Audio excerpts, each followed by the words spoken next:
To perform the squat windmill, you're going to take your normal squat position, feet slightly wider than hip width apart, toes slightly pointed out, and then come down into a deep squat. Now you're going to sit here nice and upright, and this looks like from an angle, we're going to come down into that squat position. Now keep your back as straight as possible, how much your depth allows, and then place your hands on the feet, or you can use some blocks or books if that helps and you can't get full depth.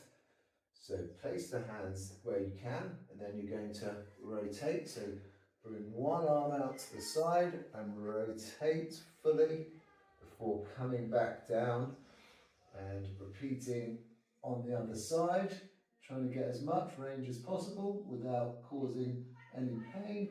Little pause at the end range, and then repeat the movement on both sides, opening up the thoracic spine whilst in this deep squat position.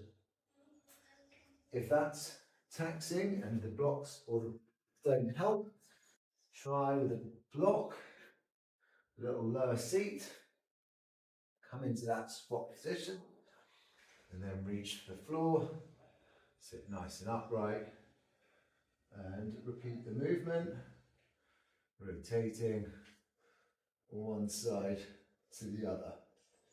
If you are in this deep squat position, make sure that your feet and heels stay on the floor. Try and stay as upright as possible in that position. Use your elbows to push against the knees to maintain that pose as you rotate through the movement, the prescribed number of reps.